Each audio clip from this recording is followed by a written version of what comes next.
Nouvelle question de notre ami Zucker de Paille qui nous demande « Julien, bonjour, je souhaiterais découvrir la pêche du brochet au gros jerkbait. Pourriez-vous me conseiller un ensemble adapté ?» Écoute-moi bien Zucker, installe-toi, je vais saisir mon ensemble et puis je te présente ça de suite.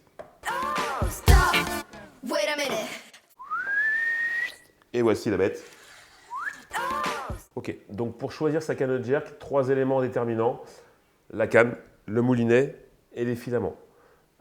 Donc la canne idéale, c'est une canne qui va être assez courte, qui ne dépasse que très rarement 2 mètres. Quand on est en bateau, on peut toujours prendre un petit peu plus long puisqu'on est positionné un petit peu plus haut. Maintenant, en flot de tube ou du bord, voilà, le bon compromis sera une canne entre 1,80 m à 2 mètres. Là, typiquement, vous voyez, j'ai une canne de 1,98 m. Voilà.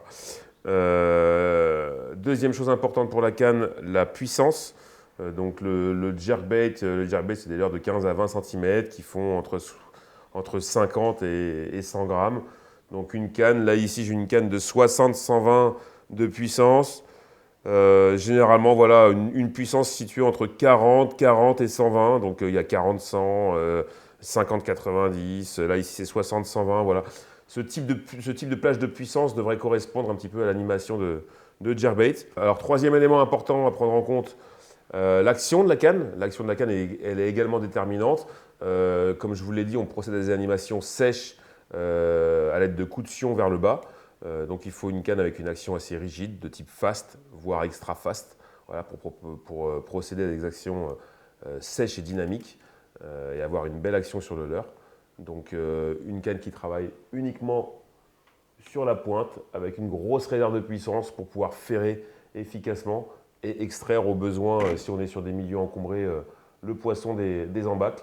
Petit détail important également, pensez à prendre une canne avec des anneaux de taille assez conséquente. Voilà, la mode, c'est d'avoir des anneaux de plus en plus petits. Pour le jerkbait, ça n'a aucune utilité puisqu'on va passer des gros filaments de tresse, des gros diamètres de fluorocarbone pour les bas de ligne.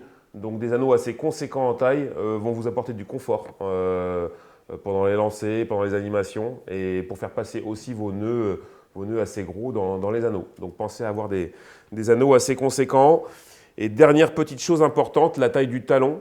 On procède à des animations, donc comme je vous l'ai dit, coup de sion vers le bas.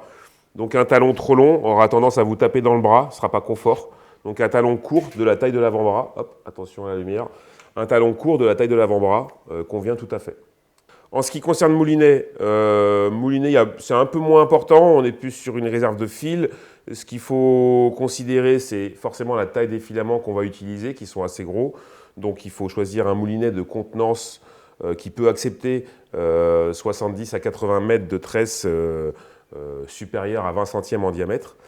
La plupart des moulinets aujourd'hui le font, mais, voilà, mais c'est un critère à vérifier. Deuxième chose importante, vérifier qu'on a bien 5 kg minimum de frein, voilà, sachant qu'on ne serrera jamais au maximum son moulinet et on compensera généralement avec le pouce sur des gros poissons. Voilà, donc 5 kg, ça suffit amplement. Le plus important quand on va choisir son moulinet, c'est vraiment la récupération, pour le coup, la récupération du moulinet, qui doit être supérieure à 74 cm. L'idée étant de récupérer rapidement, en un quart de tour ou demi-tour de manivelle, le mou dans la bannière qu'on a créé entre chaque animation. Voilà, pour garder un contact permanent avec la bannière et pouvoir ferrer à la moindre touche. Donc récupération supérieure à 74 cm, c'est l'élément le plus important pour le choix du moulinet. Dernière chose, les filaments, puisque bien évidemment il faut équiper cet ensemble de fils adéquats. Donc en cohérence avec la canne et le moulinet, on est sur des ensembles forts, puissants. Alors on utilise une grosse tresse pour 2 raisons. La première, la pêche au jerkbait de type big bait, de gros format, c'est des leurres qui sont assez lourds. Donc forcément, quand on cherche à appuyer les lancers et à animer sèchement des leurres lourds, il y a des risques de casse. Donc utiliser une grosse tresse, forcément, on va limiter les effets de casse au lancer, à la touche et lors des animations. C'est la première raison. La deuxième, c'est qu'une tresse de gros diamètre est moins sujette aux problèmes de perruque sur des lancers appuyés. C'est-à-dire que si on appuie des lancers avec des tresses fines, le bouillonnement du fil va provoquer plus facilement des perruques qu'avec une grosse tresse. Voilà, c'est les deux raisons pour lesquelles je vous recommande d'utiliser des tresses de 25 à 30 centièmes pour pêcher au jerkbait.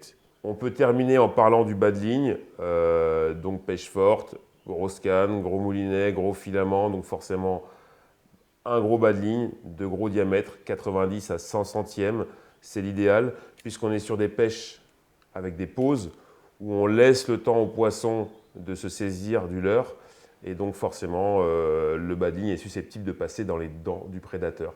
Donc un gros diamètre pour limiter les risques de coupe, 90 à 100, c'est l'idéal. Voilà, vous avez désormais tous les éléments pour choisir le bon ensemble pour aller pêcher le brochet au jerkbait.